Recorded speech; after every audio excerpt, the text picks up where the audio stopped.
Yes, good afternoon, everybody. Welcome back on board another wee special afternoon power hour here on the Bhoycie Bus.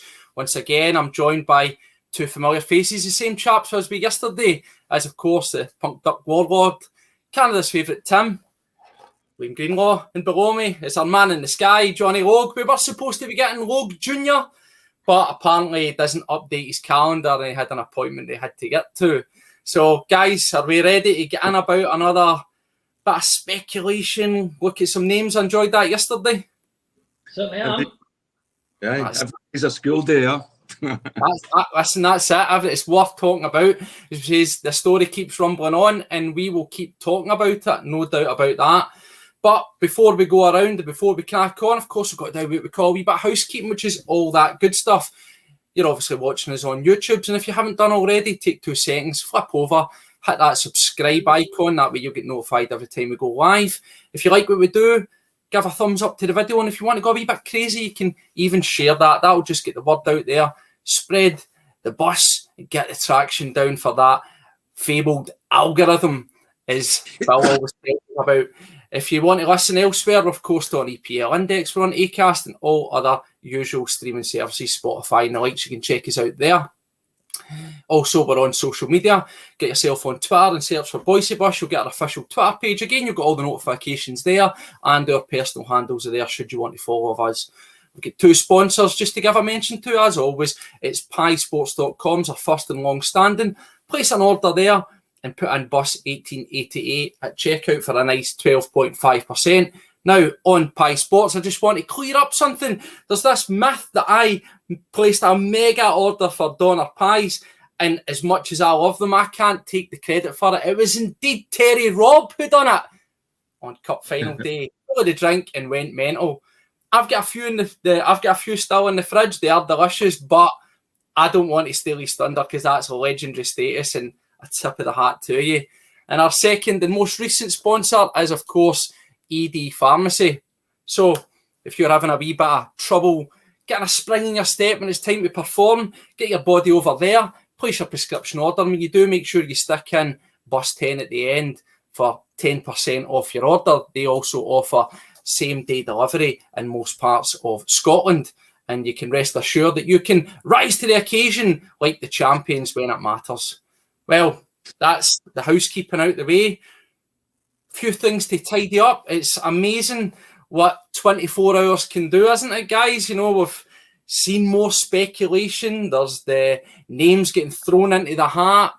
And there's a couple of things just to tidy up that we done for yesterday. So we'll start, of course, with the boy Knutson, however you want to say his name, from Bodo Glimt. He was a big guy that we profiled yesterday, a guy that's gained a lot of traction, and there's been 1 or 2 wee things that have came out there. Obviously, there was saying the links with the Ajax, and that continues to be the case. And he's been quoted around about giving it all the classic manager chat when talking about these links off. I'm concentrating on Bodo. I want to see out my job here. Blah, blah, blah. All sounds very familiar. But there was also another thing when we profiled these guys and we looked at saying, what have they got? If they got that bit in them that allows them to step up. Now, take it with a pinch of salt because the source, who knows? But Stan Collymore put out an interesting post. I just want to mention it. And he's saying this is someone he's a conversation with that I guess he knows who he is. And it reads, he's determined, energetic, and very clear in his philosophy. Very demanding in terms of intensity and quality of training. He's also incredibly dependent on his number 2, who is the real mastermind. Not sure if he has and the word is, cojones to take on a big club with big names and higher expectations with the club and fans. Offensively strong, possession orientated, weaknesses the same as his strength. There is only plan A, and if it doesn't work, he is not flexible. What's your quick take on that, guys? That's was that not what we were promised with Ange? Yeah, I was going to say, it does sound familiar on that front. If plan A is not working, plan B is to do plan A better, or just keep doing plan A till it does work. Yeah. No, I think Lee Matt was quite interesting. He says, take it with a pinch of salt, but it's out there in ether, so we might as well mention it because I know he was certainly someone who was getting a lot of interest. we mentioned about that step up and the mentality thing. Sounds a wee bit maybe Ronnie Dylish, does it not? Can we be a nice guy at Celtic? No, I don't think you can. I mean, look at Giovanni Van Bronckhorst. I mean, he had all the credentials as well, but too nice a guy. And in this league, too nice a guy doesn't cut it, you know? So, I don't know. Was it Knutson? How do you say his name? I'd be lying if I said it's one of the ones going to be like a silent N, isn't it? But let's just say Knutson for the benefit of talking. I don't like the fact that he doesn't have a plan B. You know, the fact that they're already questioning that he might be a bit starstruck and playing in front of a big stadium with expectations. Some people can't perform if people are watching. You know, if you're rooting and all that, and it's just some people's bottle just crash. You know, I've watched people that try to direct sometimes, and when you get out in front of all the people and all that, and there's like 300 people waiting on decisions and all that. I've seen really talented people's bottle crash completely, and it's just like they can't do it. And I think it's the same with managing as well. When you get step up a bit, I think the scrutiny that he would be under would be unlike anything they'd ever had before. And so, you know, and our press as well. I mean, that's the other thing. Ange did a really, really good job at keeping them at bay. And you watch other managers that are coming in Scotland and, you know, across the street as well. They don't always handle it, and that can be a very negative effect on coaches as well. I mean, like my trigger went off when Ange was in that interview and he started talking about, oh, the woe is me. People thought I was a joke here. You know, no, I think you're a bit of a joke now with all your badge kissing and all that shit. I didn't think you were a joke when you came. I thought it was just a, I don't know, very like a management decision that was like, it was a bit of a gamble. That was all. It wasn't a joke. It was just a gamble because you'd really proven nothing, you know, other than like, you know, doing well in provincial leagues, you know, that, you know, we didn't know what we were getting. And so, you know, even going into the sort of the rolling contract and that was to guard us as well. We didn't know what we were getting with Ange. And the other thing as well, you get people moving for the other side of the world. His family might not have settled in Scotland, so they could have been off for, you know, those compassionate reasons as well. Like his wife couldn't settle there, like she needed, you know. Yeah. So no. Yeah. So going back to Knutson, no, my cup of tea. I think no movement on that from Liam. But despite, as we say, and the thing I keep saying is, he's the favourite. He's the favourite. Just remember, folks, nobody really knows, do they? Do you ever remember Eddie Howe was stop taking bets because it was happening? You see, as Mark says, it's simply damage control from the bookies when Joe Public starts to launch money on somebody because they fancy that idea and have to bring those odds down to negate the possibility that it maybe does happen. So really, it means nothing. Read into it as much as what we are telling you the day. Nobody truly knows. It's all just opinion-based, I think. But another thing that we spoke about, and we'll touch on, was, of course, the spectre of the laptop and Kennedy. I loathe, they split folk down the middle. Some folk think that Kennedy's been on the best pension plan ever out of sheer pity since his career was ended. And he's been there like a bit of old mouldy furniture that needed upgraded years ago. Now, as we've seen, people were feared that he was going to be slid in the doors. Apparently, Celtic were fighting to keep hold of him. It turns out now, we're led to believe that he's officially asked for permission to leave and join Ange down south. Also, again, if you believe the internet, there's two nice houses that have come up for sale. One's a flat, and I believe that's Mr. Strachan's, and one's a £550,000 gaff that's supposedly Kennedy's. Make of that what you will. But the question I want to put to you guys, and I'll go to yourself first, Johnny, is, in my opinion, I think it can only be a positive, can it not? Is it time to cut the cord and set these guys loose, put them elsewhere and build, and not always have the comfort blanket of Celtic? Do you think it's the right time for them to move on? Do you think it's the right move by the club? What do you think, John? Are you happy to see both of those guys move on? Yeah, if I could afford to, I'd buy their houses to make sure they did. I think it is time for them to move on. I mean, you hear a lot of people, they say all the right things about Kennedy and whatnot, but I think it's definitely time for him to move on. Be quite happy to see him go. This time, I don't want us to be sitting talking about the new man who comes in all on his own to do the job and whatnot. I want to hear about the new guy that comes in and brings his team with him and people he knows and trusts and to do the job, whoever it may be. But yeah, definitely time for him to go. Yeah. What about yourself, Liam? Do you think that's what we need? We need a clean sweep? I think so. I was thinking that we needed it for the continuity, but you know what? That continuity's played out. How long have we had Kennedy? You know, and I remember Kennedy when he filled in for Neil Lennon. I thought Kennedy was garbage. Mm-hmm. He very unimaginative. He went out there and he just played the exact same team and the exact same patterns that Neil Lennon played, and then somehow expected for something different.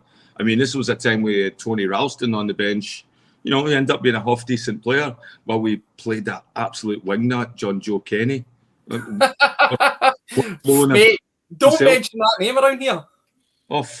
I know, but John Kennedy seen value in that, you know, and I think, you know, and I think he's got cheek as well, you know. It's like, you know, the longest compensation package ever in history where we built a career for that guy. I love this. I love it. His gaff's up for sale, but my God, that's a nice gaff you get for just being a cripple and, you know, and getting a job given to you by Celtic, you know.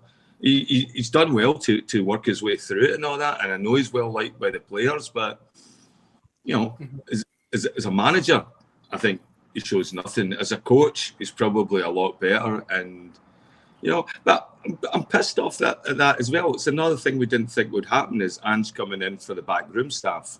You know, this was a guy, lone wolf, travels on his own and just goes and builds. Now he's came to Scotland and he's taking half the staff with him now. Yeah. And good riddance. So then starts.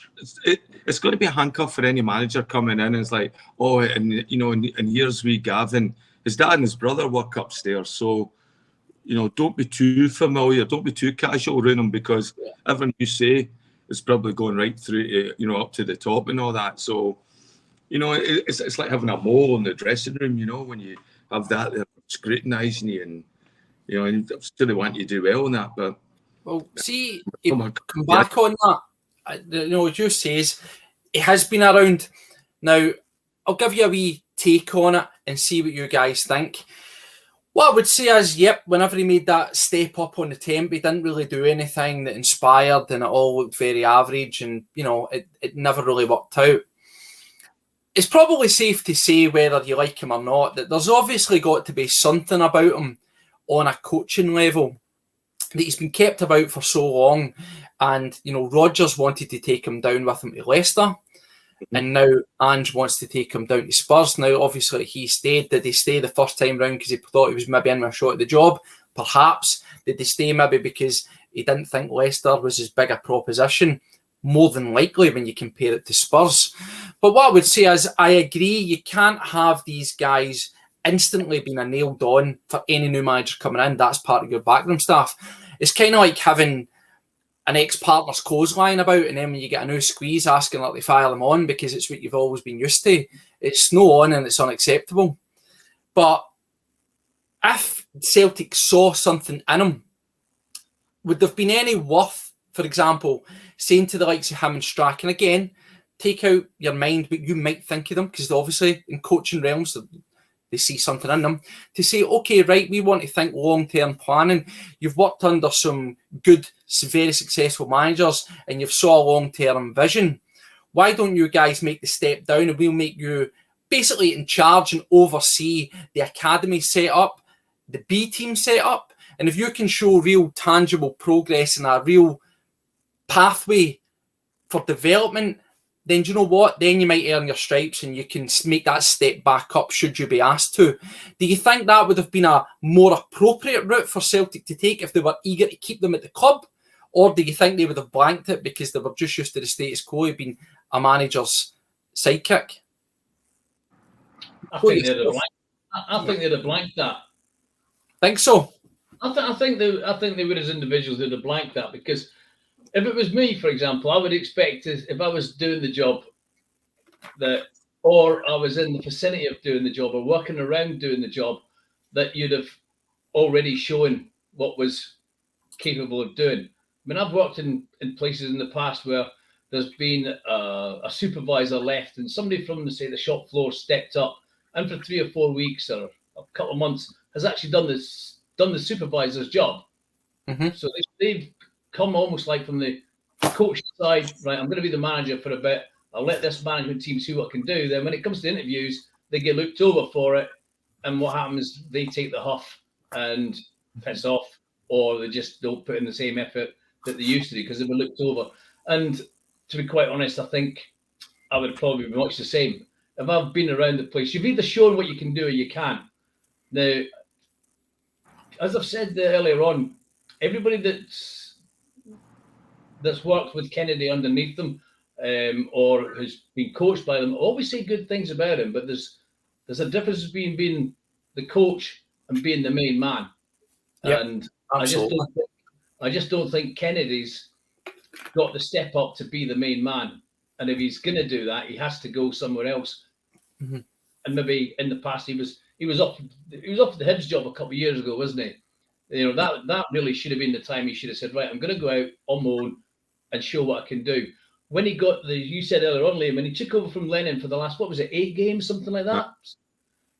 You know, if he really wanted the job, he should have looked at it and thought, right, there's no point continuing doing what Lennon's been doing because it's obviously not working. There's something broke and I need to fix it. And I'm not going to fix it by just doing exactly the same as what Lennon was doing.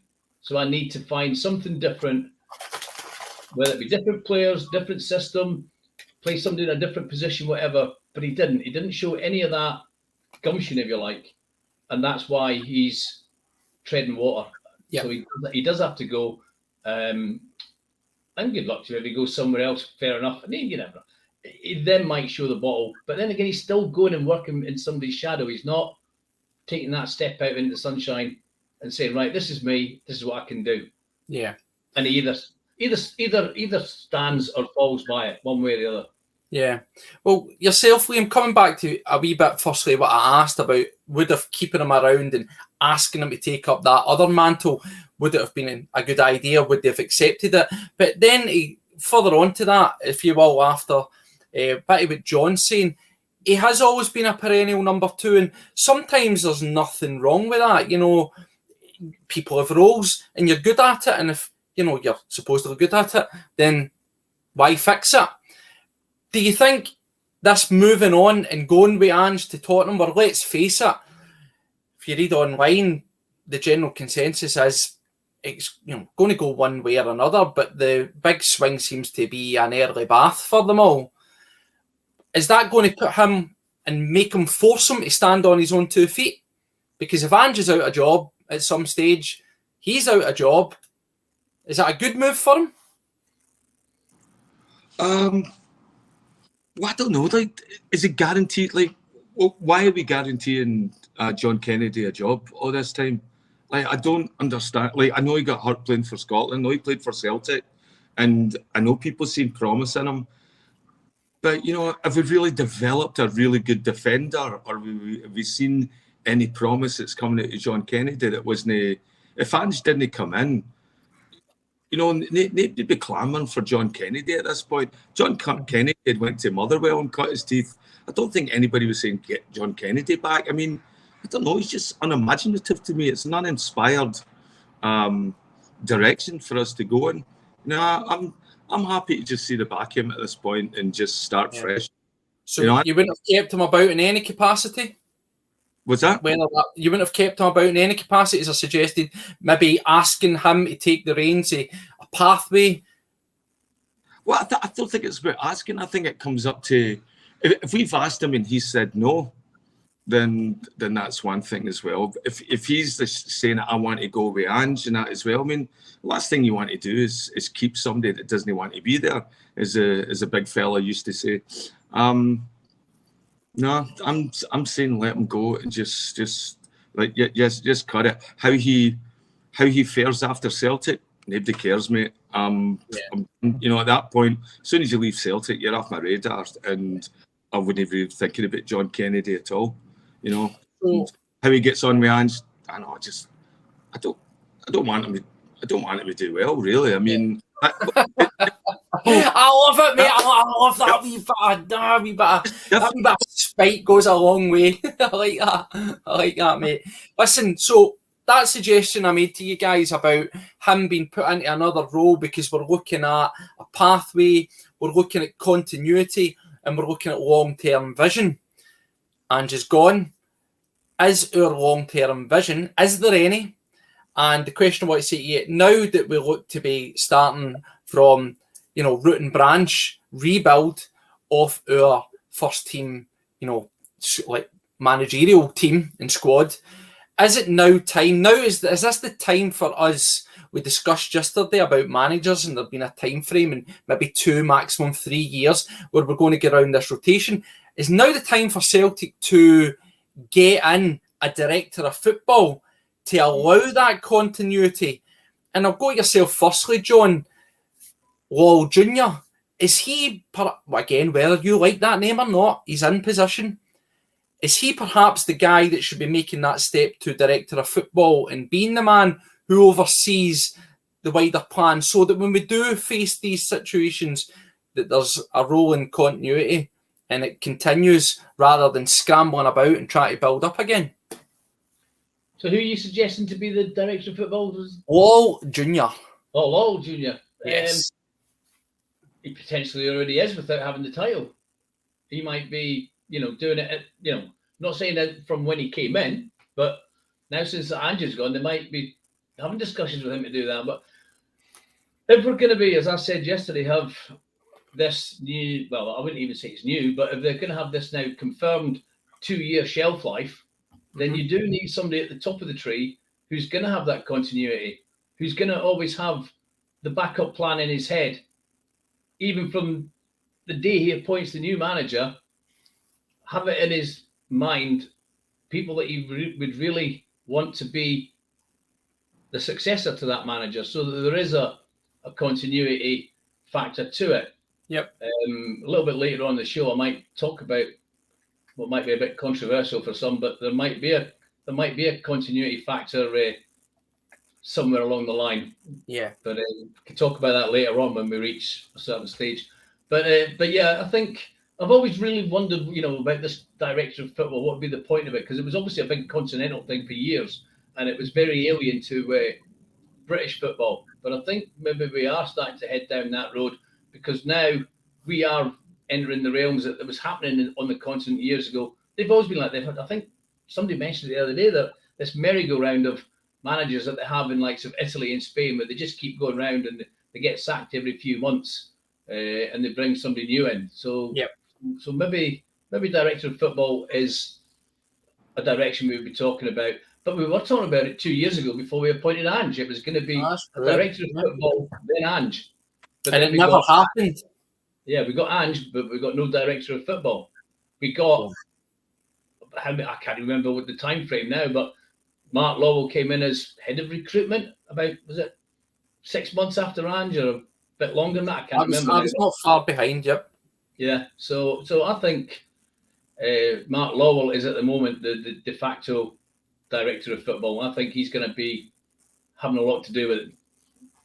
So, but I think the position now might need to be made official, so that we're going to have a continuity factor. Definitely. What about yourself, Liam, just to finish up on that subject? Is that something you want to see down this sort of modern approach to a director of football? Is that what we need? Well, it will be. It will be if we've got this revolving door of a management situation. So if it looks like we're going to struggle to get more than 2 years out of anybody as soon as they get success, I mean, I was thinking like before even Ange left, like the presence of O'Neill again up around Celtic in the last couple of months. Martin O'Neill's been very, very visible. I think I've seen him at Celtic more times in the last 3 months than I have in the last 3 years or 5 years even. And so I thought maybe they were looking to bring Martin back into the club in that way, and maybe he would be a director of football or something. But some sort of, again, that's going to be there to guide it and not leave the opportunity. So somebody a wee bit older like that, somebody that's got a bit of news. I don't know if Martin can keep up with Martin O'Neill can keep up with the modern game now. I'm sure he. But maybe we've seen so much in Martin because he's had a book to sell recently, yeah. Well, that who knows, but there's names out there, and I think as it's been rightly said, we need to appoint the correct person. Now, again, there's this link of the City Group, and folk don't like it, but if you also look at the positives of the City Group's strength and contacts, and maybe someone from there, if it's on your doorstep, isn't the worst thing that could happen. Time will tell, and we'll see how it goes. Before we do what we did yesterday, we've got another 4 proposed candidates that we'll run through. Before we crack into them, 1 or 2 things that have come through. Obviously, the swirling rumours have begun. Today, it's Matt O'Reilly's attracting interest from the likes of Brighton. Straight to yourself there, Liam. This is something we were talking about briefly before we came on. It's going to start to happen. We've spoke about guys that we think have got value. We've spoke about guys that we think would be happily letting go. Where does Matt O'Reilly fit into the equation for you? I mean, I think he was still very much a work in progress. If he hadn't regressed as much as he did after Christmas, I would be, we got to protect him at all costs. But he sort of had a second year slump. I think with us, he didn't really hit the ground running as much as he did in the first couple of years. And I know he was played at a position in the McGregor thing, which he did okay. He did no bad in that position. But we knew we were playing him handicapped, and so there was a lot more allowances made for him. Would he develop at Brighton? Absolutely. He's an English boy. I mean, that's it. All bets are off now on anybody staying. You've shown there everything that they've been fed about. Come here, develop your career, spend the right amount of time at Celtic, and now, as soon as they see that Ange is off at the first offer as well, and again, it'll be a lot different compensation package for a player, than as a manager as well. I mean, they'll make good. They'll have a significant increase in his wages going down to Brighton, and. Yep. But but it depends on Matt O'Reilly. He came because he had a very formed vision that he wanted his career to pan out, and I think him working with Ange, is sort of like a career direction mapped to it that he would follow, and that would get him to. So it was maybe like a 3-year plan to get to the Premiership where he'd be a top player. It depends now. It depends who's coming in, and he has to reassess that. If they bring in a Neil Lennon or who knows, right? Like a very uninspiring appointment for Celtic, he might see that as a reason to leave and say, okay, I'm better developing elsewhere right now. That's it. But I think this is a tight group of players as well, and I don't know if everybody's going to be wanting away, but fucking hell, it really opens that door now, and now everything that we thought was solid and nailed down is now loose and ready to be interchanged, and that's unfortunately the way we were left high and dry like this, that we've not really had a chance to respond or I don't know, prepare for this. I think it really caught everybody by surprise, including the board and that. And so with O'Reilly going to Brighton, I could probably see that happening now. And by the way, I think we rinsed as much out of O'Reilly as we possibly can. I don't think he was particularly good in Europe. He was pretty naive. That's where it started to go off the rails for him, his European performance. He had that woman referee hated him for some reason. Every time he went near the ball, he got a foul, And I don't know. I think that's affected him. And so for him, it might be better to move elsewhere. I hope he stays. So what about yourself, Johnny? Certainly, you've said no sleep lost over the potential of Kennedy and Strachan leaving. Any sleep lost over an O'Reilly? As Liam says, the things appear a wee bit up in the air. The one positive is we've got all these guys tied into longish contracts, and as we said yesterday, that name that walks through the door as the new manager could either cement and these guys will be like, yes, out of the equation to leave, or it could be, oh, don't fancy that and move. If O'Reilly was in the, oh, don't fancy that, want to move category, can we improve on him? Is he a massive loss? What's your thoughts? I don't know if it'd be a massive loss. I think we might have to get, well, we're obviously going to have to get used to the idea that we're going to lose some of them. But I was just wondering there, when you were talking there, Liam, but the Ange, Russell said it, Bhoycie said it himself, like, did Ange shoot himself in the foot when he says, well, the guys aren't interested in being here, then they're quite free to go. So we were quite easy to deal with when it came to Giakoumakis going, when it came to Juranovic going, more for the fees. We didn't exactly what you call play hardball. But as you've just said there, Stevo, we've got these guys on.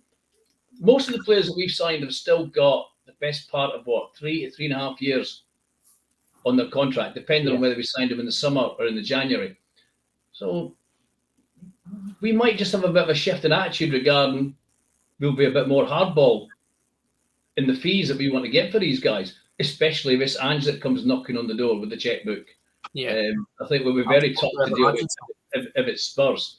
To answer your questions regarding O'Reilly, the O'Reilly we had when he first came here, I wouldn't want to lose him.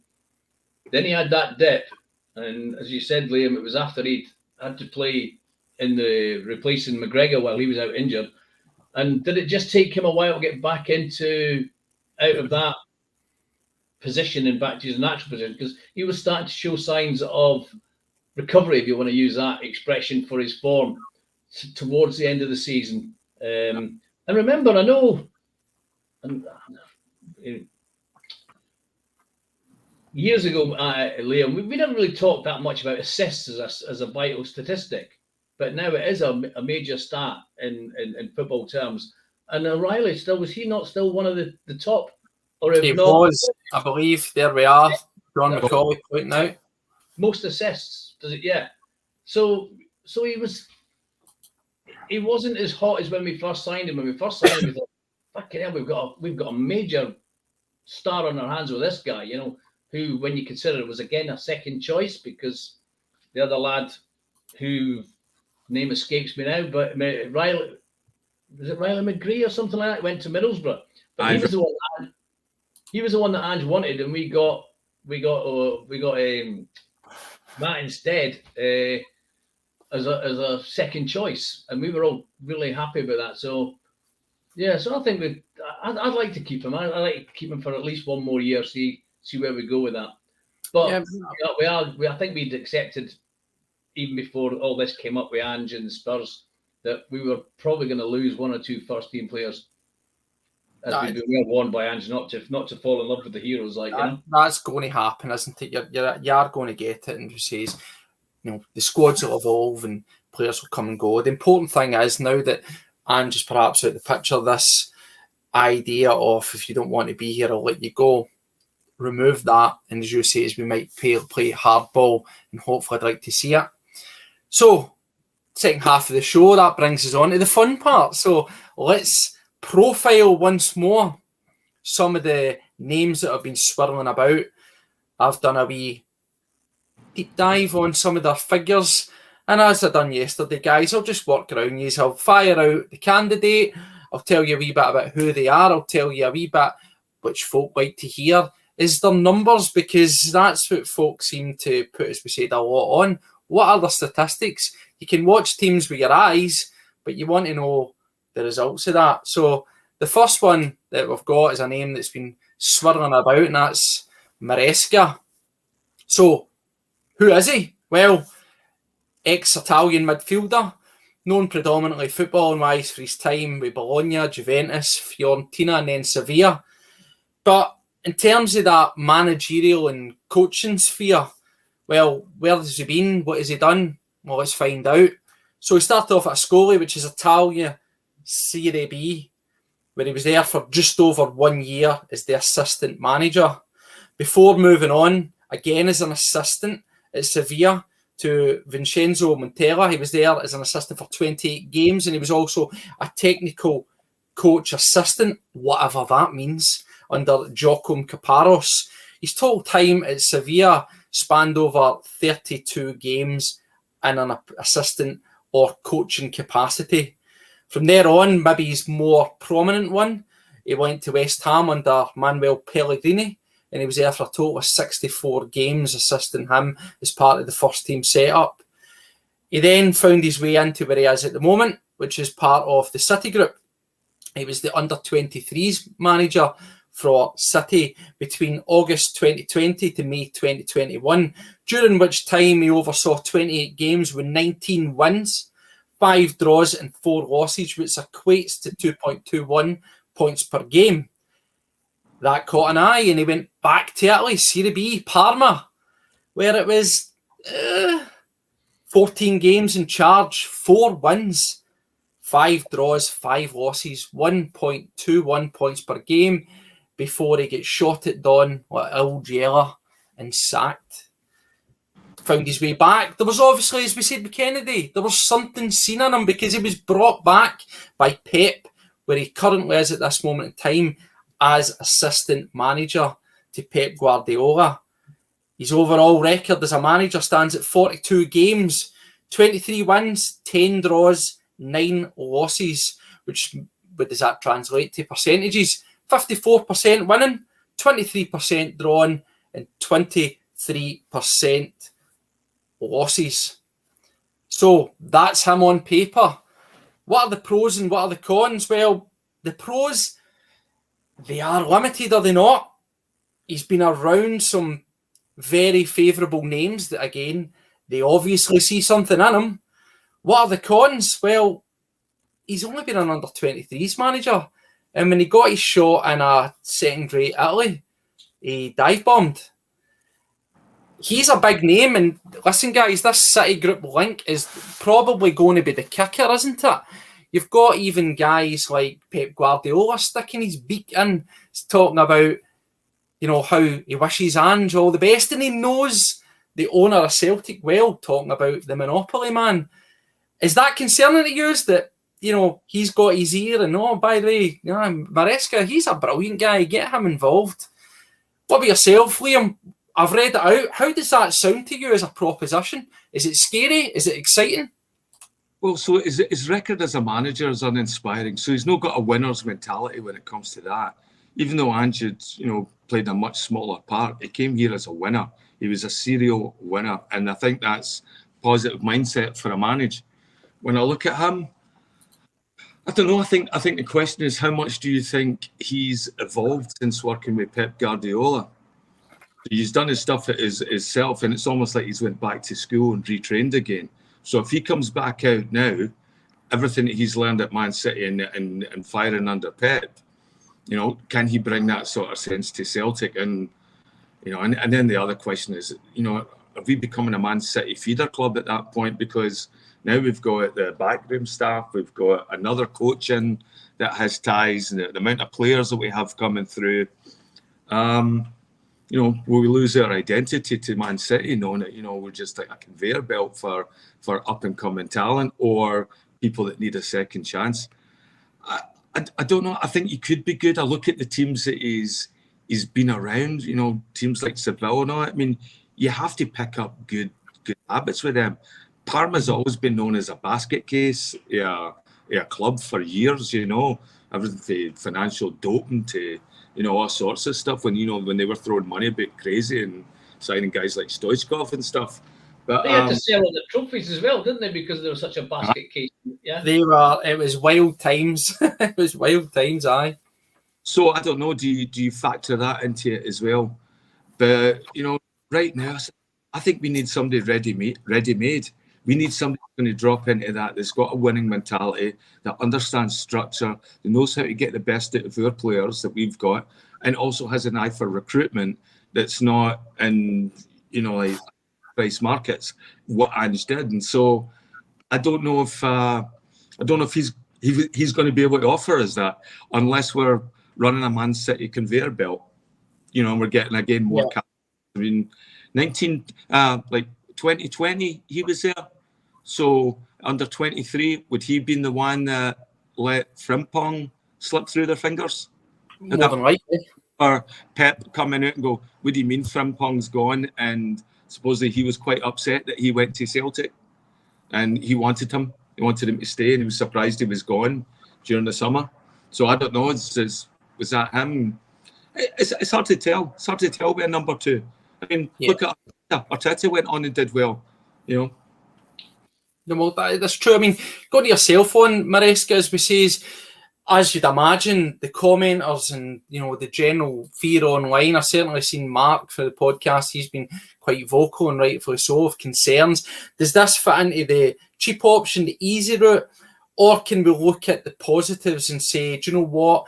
Yes, he has a project manager. Can he stand the heat? But should we be, for right or wrong, looking to really stick our talons into this City group link? And see if we become a feeder club for their top players, is there anything greatly wrong with that as long as we're getting quality and sell on? Is there advantages to this, or is it just a complete gamble, John? I wouldn't say it's a complete gamble. I don't think there's anything wrong with if you want to use the term feeder club that Liam used there. In that, Frimpong was obviously a success, but I'm going to tell you right now, Maresca scares me shitless. When you look at what you sent through and you look at it, you think, oh no. I mean, he was the one, because we were looking at him before Ange, weren't we? Because he was going to come. Supposedly so. He was going to come along. Apparently, the story was him and the Irish lad, Fergal. Was it Fergal? Harkin. Fergal Harkin. Yeah, he was going to come as director of football and bring Maresca. That's what was getting put about, and that looked quite good on paper. It obviously didn't work out. He went off to Parma, and well, we know what's happened there. But no, I just don't fancy it. I know Pep obviously sees something there.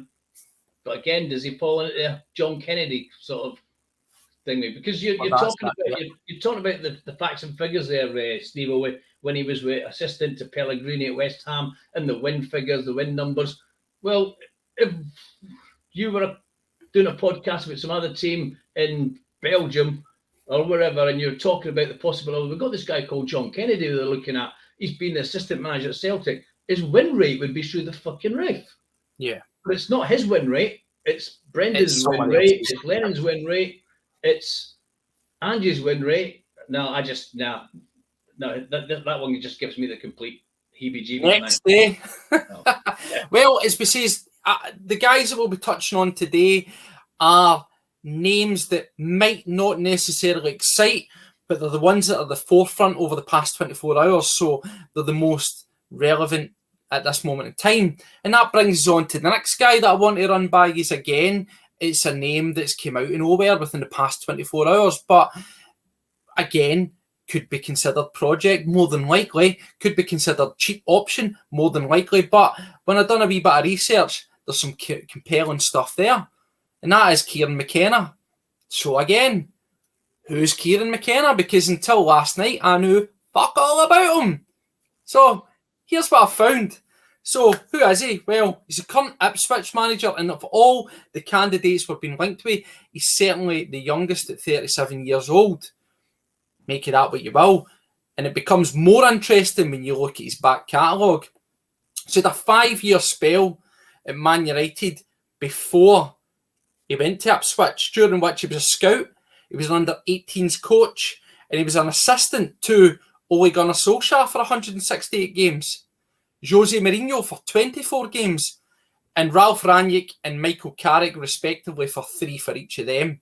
He was also part of the under-18 Spurs setup between 2014 to 2016. He was a youth coach at Spurs, Forest and Leicester for a period of 1 year, respectively, across those 3 clubs. So what's he done as a manager? Because that's what we're interested in, isn't it? Well, at Man United, he was the under-18s manager, during which he had 50 games in charge. He won 30. He had 9 draws and 11 losses, which is just under 2 points per game. With Ipswich, he got them promotion to League One, to League One to Championship. He finished second last season, 3 points behind Plymouth on 98 points, and his team were goals heavy, 150 goals for, 54 against. And Ipswich finished with 79 games in charge, 44 wins, 23 draws, 12 losses, which is, again, just under 2 points per game. So he's overall, to bring it all together, what does that mean? He's had 129 games in charge as a manager. He's had 74 wins, 32 draws, 23 losses, which equates to a 57% win record, 24% draws, 19% losses. Again, a name that's just came out of nowhere, but has got a wee bit of traction over the last 24 hours. So what are the pros and cons, as I like to say? Well, firstly, folk are talking about young, ambitious. He certainly fits that mould. Again, he's been around big clubs, so they must see something in him. He's worked under some great managers, and it would appear that in his 2 stabs for a youth team to stepping up, he's done pretty well, hasn't he? You know, and his teams have been known to be attacking and also relatively resolute defensive. What are the cons? Well, he's a project manager, you'd say. Is he a cheap option? Perhaps. And here's another random one. He's Northern Irish. Could we experience Lennon-esque problems with him, unfortunately? And would that put him off? So I'll come down to yourself first this time, Johnny. I've read it out. It was an unknown until right there. What do you think of that? How does that read to you? Is there any interest in that? A bit more interest in that than there is Maresca, let's put it that way. But like you, until last night, I'd never heard of him until I think it was Regan that put it on our group chat. Well, when I say I hadn't heard of him, I'd heard that because he took over a struggling Ipswich, and he was unfortunate. He didn't quite do enough to get there. He didn't have enough time maybe to get them into the playoff places. But he got promotion the following year. Yeah. And I've heard them talking about him on the radio, Talk Sport and that. But the name's never stuck. So I'd have to say, if you said to me, who's Kieran, what's his name, Kieran McKenna? McKenna, yeah. I would have said, I don't know who he is. But I've heard, because Ipswich ain't a million miles from where I live. And but I think I'd put him under the category at the minute. He's a rising star. But if he comes to us too soon, would he become a falling star, a shooting star? I just think maybe a bit too early for him. Yeah. It might be one of these ones where 10 years' time you think, oh, God, we should have went for him at the time. But we can't look into the future. And I think that's just highly rated, as Ryan Taylor's saying, that there. But I think it might just be a little bit too soon and maybe not quite what we're looking for. Mm-hmm. How about yourself, Liam? As I say, it makes some compelling reading, and certainly it's more interesting than Maresca. He's got that Maresca-esque background of big clubs, big managers, but then when he's had the chance to put it into practice, no matter what you think of the level, he stepped up. Now, before you get into it, what I would say is League One to Championship, that might, folk will turn their nose up at that, but I would imagine that, beating those teams down there, you take Rangers, maybe the odd Hearts or Hibs out of it. The standard, surely, it's, you've got to set up a team for, you're playing bar Rangers, maybe teams that are not too dissimilar we get in Scotland. The problem comes when we have these European step up. So what do you think of that? Does any of that translate? Is that transferable skills to a Celtic, for example? Well, I mean, there's certainly enough Champions League players showing up in Scotland right now. I mean, look across the road at the Govan Globetrotters. They seem to be, that seems to be, their shopping grounds. The Championship and that, and your Joe Aribles and all that. And I think he's more imaginative than some of the other choices. I think if you're looking at a record and moving forward, I mean, always upside is still there. There doesn't seem to be anything holding him back. I think maybe it would certainly accelerate his career coming to Celtic. He would be in a big position right away. But he's used to being in full and all that stuff with Man United as well. He's obviously been on the touchline of a few European games as well. So I don't know if that would help him. The Northern Irish thing, I don't know. I mean, it's, Lennon was a player. I mean, I don't think Rodgers got it for being Northern Irish, but you never know. You never know.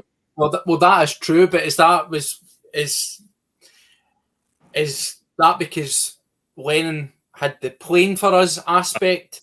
Aye, Lennon got it up them. Lennon got under their skin. Lennon and he enjoyed it too much for them to be casual with that. You know, they had to hate him because he dominated them for years, and it just everything about him, you know, is what they don't like. And so, yeah, I don't know. I mean, if he's ginger, he's fucked. You know. I actually checked him out this morning on the internet, and when I first seen his photograph come up, I thought it was Phil Neville. Okay. Well, do you know what? As I say, this is well, every day's a school day. So we're learning about randomers, and that's part of the fun of this wee circus that as a manager we'll get linked with everybody and anybody, and sometimes it isn't until you actually look at them and you go, there's maybe something there. The commenters are very much saying what you guys have echoed and what I suggested is there's always going to be a step up going to a team like Celtic with the pressures and everything that goes with it. So we need to tread with caution. It's a big appointment, but it does make for interesting reading. And certainly if I had my hands tied behind my back and I was to pick between Maresca and McKenna, I'd be more inclined to go with McKenna. Aye. That's just me. Definitely. So a managerial search often springs a surprise, and it's time to roll a wee grenade into the room. And don't get yourself too upset because when you break it down and you put your business glasses on, there's merit in it. So let's chew it over. So here we go. Kevin Muscat. Folk will scoff at it, and I know what they'll say, and I expect it, but hear me out. Oh, he played for Rangers. Yeah, he did. He played for Rangers for 24 games, and I believe he maybe even did an EBT. Boo-hoo. My feelings are hurt. Why is his name getting brought up here? Well, the interesting thing about him is we're talking about continuity. We're talking about picking up the ball and running with it.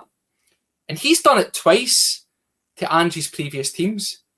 He taken over at Melbourne Victory, picked up the mantle from Ange there, having worked under him.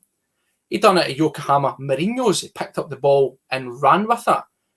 And what he's also done in both cases is he's continued the style of play, the ethos, and more importantly, the winning. So, Muscat, forget that he was the ultra hacker at Rangers and was a red card walking. What's he done as a manager? Well, Melbourne Victory, taking over for Ange, 202 games, 96 wins, 45 draws, 61... Oh, sorry, did I say 61 losses? Yeah, 61 losses, 1.65 per game.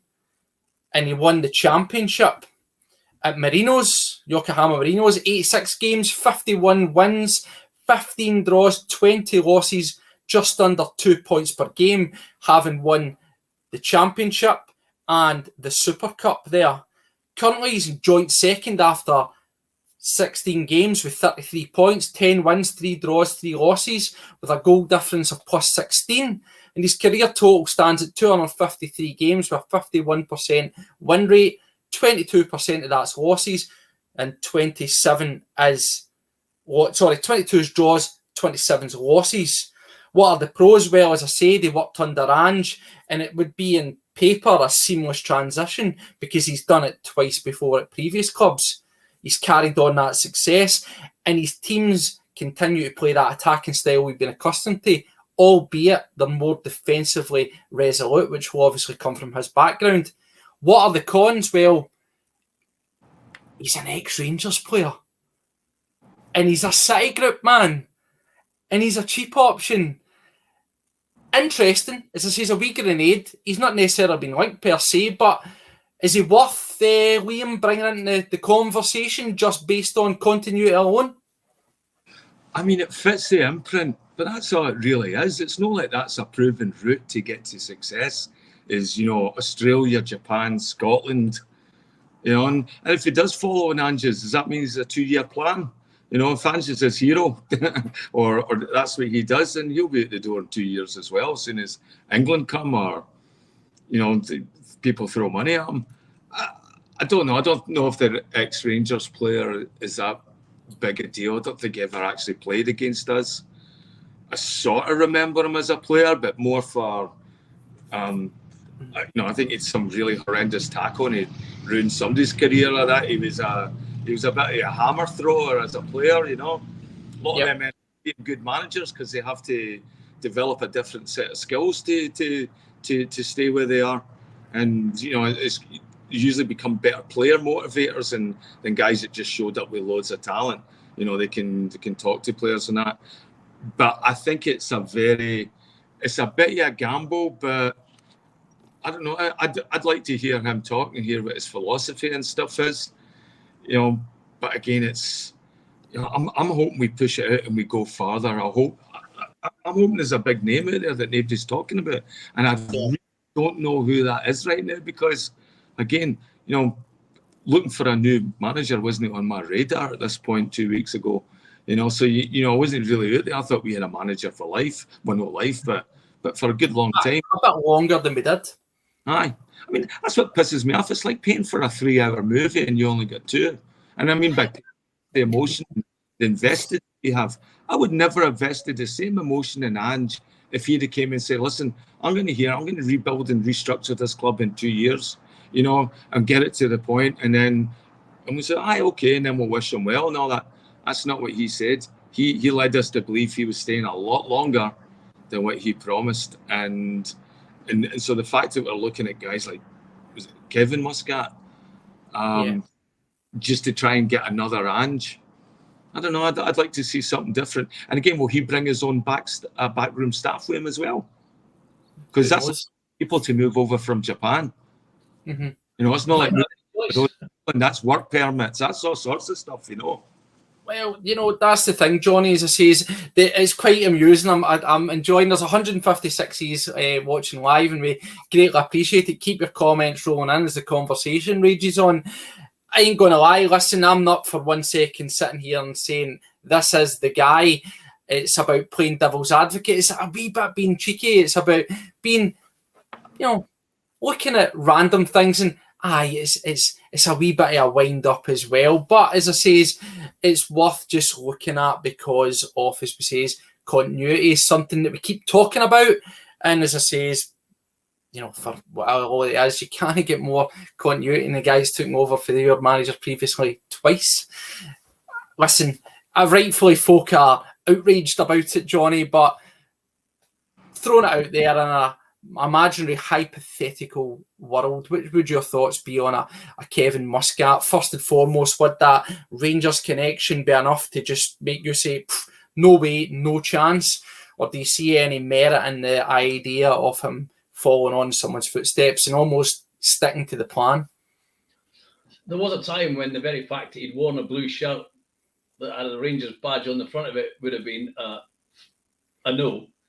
But when we were talking earlier on about the director of football, and I said, well, there could be a continuity factor in the pipeline, that's who I was talking about. And even a couple of weeks ago, I thought, nah.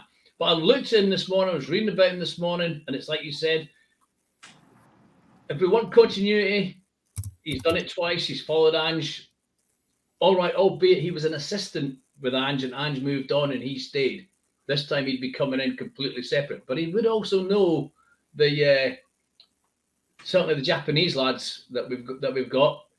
He will know them. They'll be aware of him. There would be the continuity factor, and of all the left field ones that we've had a look at over the last couple of days, I think he's as close to fitting the bill as anybody. I still think I would go with Brendan Rodgers or Potter first. Yeah, absolutely.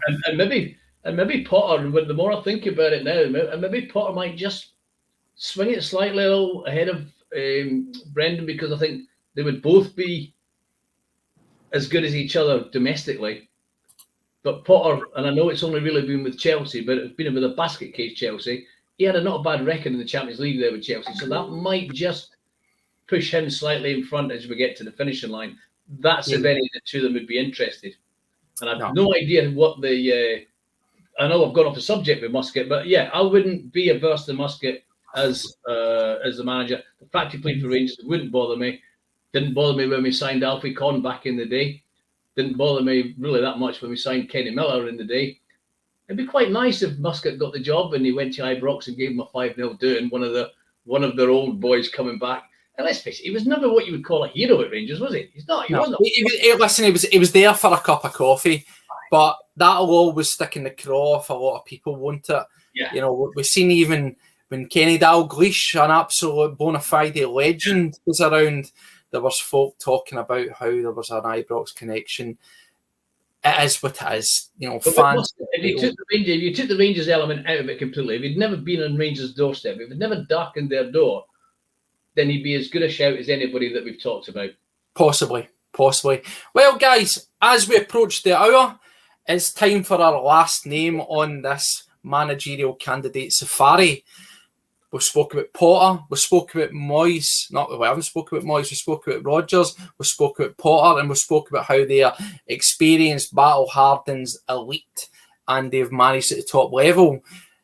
We're going to talk about someone in a similar mould, and I just said his name. It is, of course, Mr. Davy Moyes, and he today couldn't be any more relevant as he takes his West Ham side into a Conference League final. Make of that league what you will, and I've mentioned that when speaking about Knutson, that it isn't, you know, winning in it is great, but it's not the standard Celtic are going to be at. But there's a difference between winning in it and then going all the way. It's still a European trophy. It still will have prestige.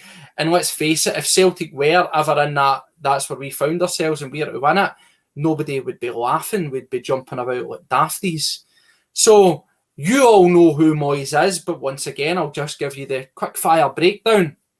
Most known for his time at Everton, during which he had 518 games, 221 wins, 133 draws, and 164 losses, just under 1.6 points per game. Man United then came calling. He was a personal recommendation of Alex Ferguson. You know, take that what you will. Taking over for Fergie was always going to be one hand tied behind your back. But how did he do there? 51 games, 26 wins, 10 draws and 15 losses. You could argue the draws were the one that hung him there. 1.75 points per game before going on to his other jobs.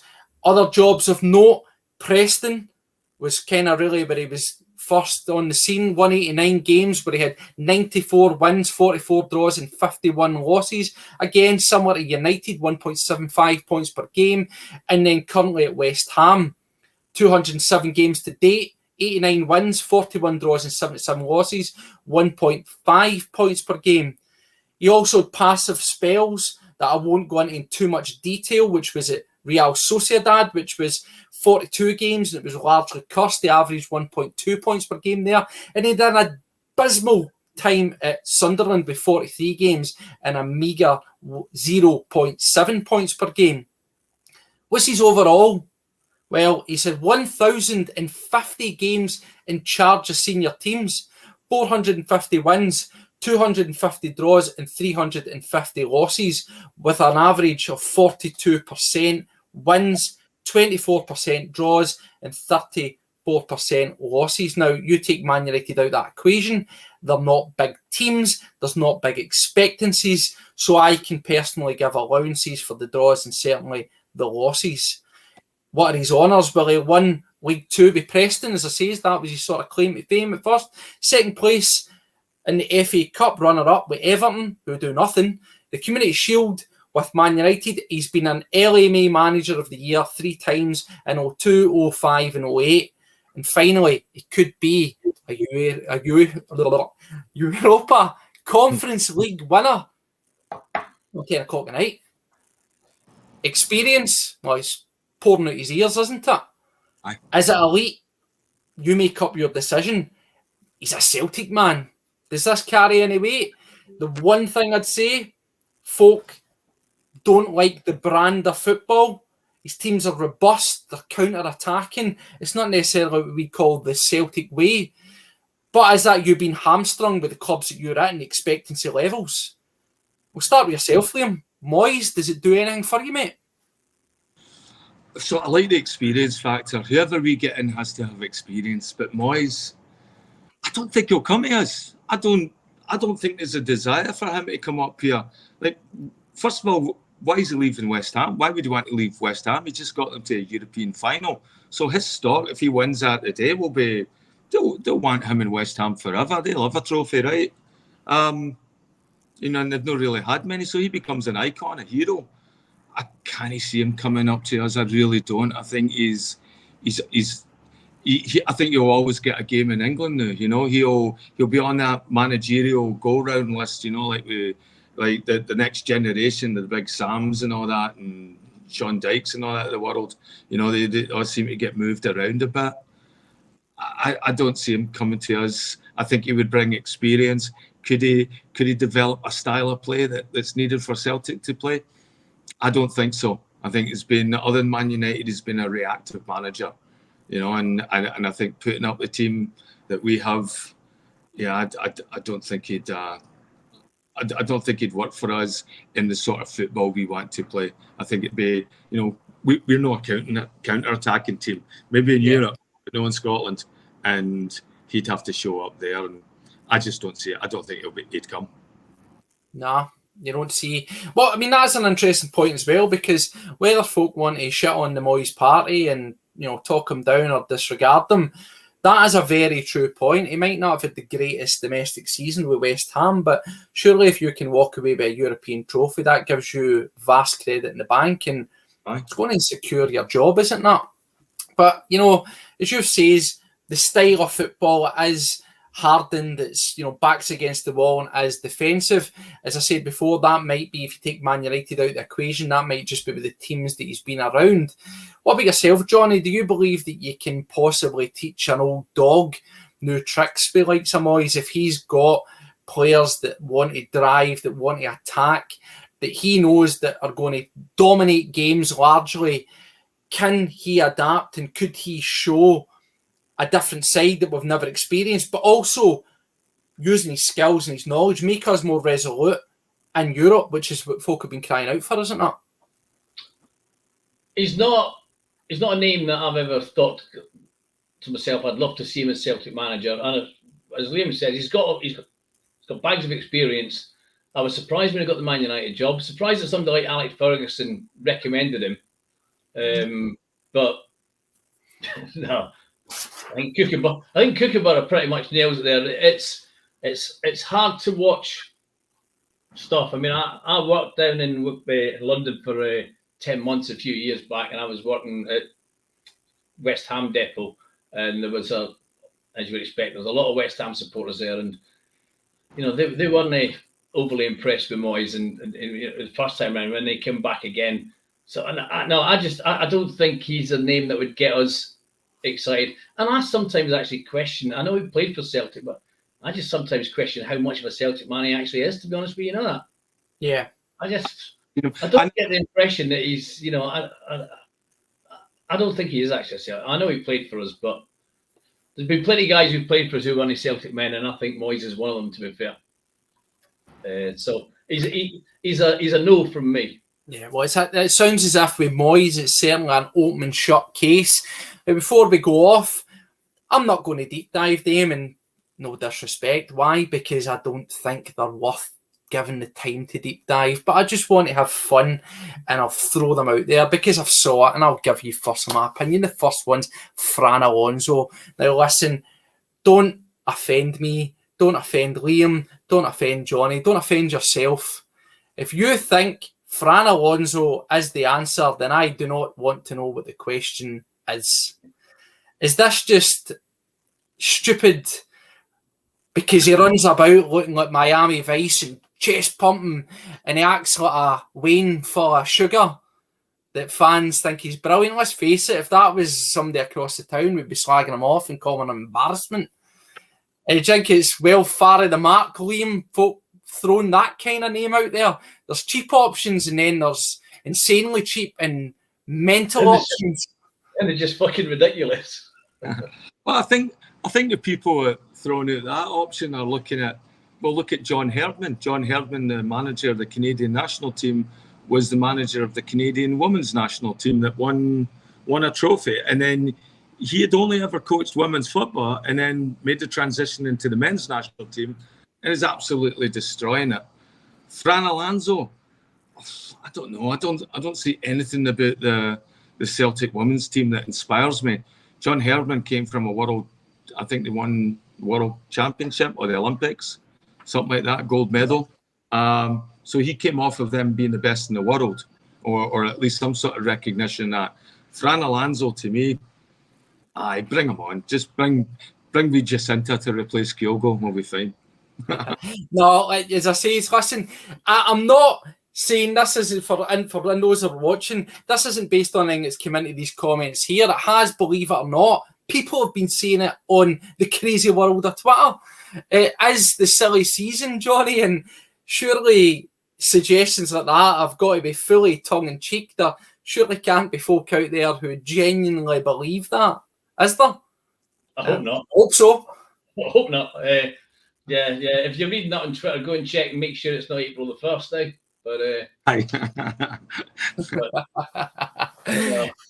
And, well, last one, and again, it's a name that's came up because folk are saying, and this is online, this is on Facebook, this is on Twitter, this is in previous comments for shows last night, for shows yesterday, for shows today. Scott Brown. No. Again, people are saying if you're willing to go for a Maresca or you're willing to go for a McKenna, who are complete project managers, then why not, before we put it out the window, why not John Kennedy? Why not Scott Brown? What's your thoughts on that? No. Flat out, no. No, I don't think Brown's. Sorry. On you go, Liam. Sorry.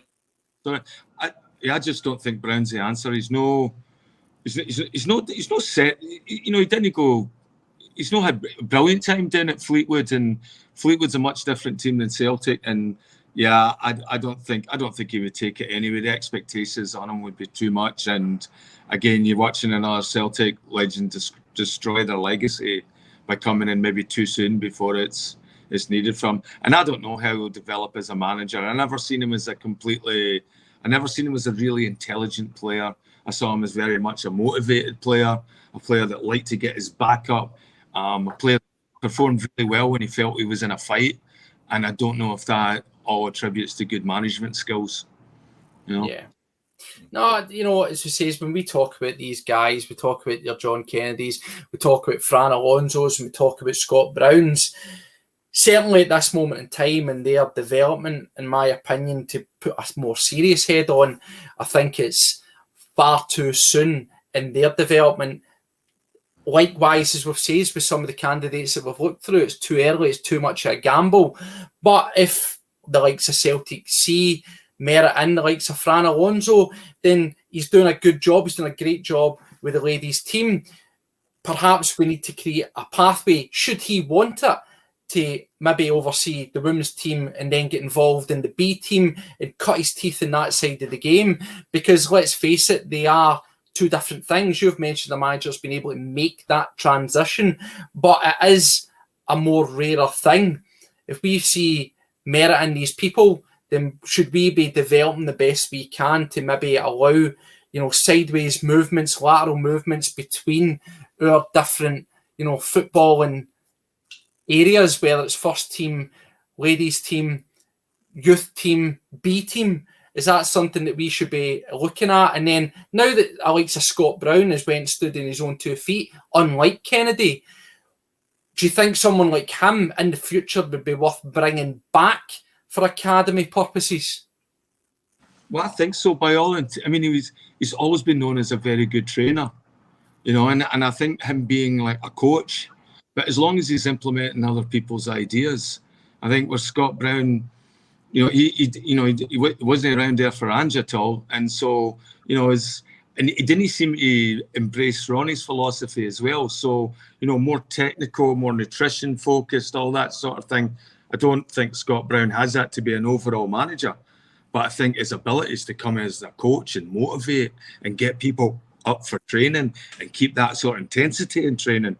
Well, I think that's been Scott Brown his entire career, and I would love to see him come back in a coach as a number 2 or number 3 at some point, but not as a number 1. Definitely not at this stage until he's developed himself and you know, and you know, getting an eye for a player and all that stuff as well. I don't know, you know, I don't know what it would be like there. You know, we've no idea what his recruitment would be like, and you know where he's pulling from. You know, he's only basically, you know, he's played with Celtic last decade or so, and they just had time with Fleetwood, and you know, in the bargain basement and the bins and all that, getting players. But yeah, I see him as a coach. Don't see him as a manager.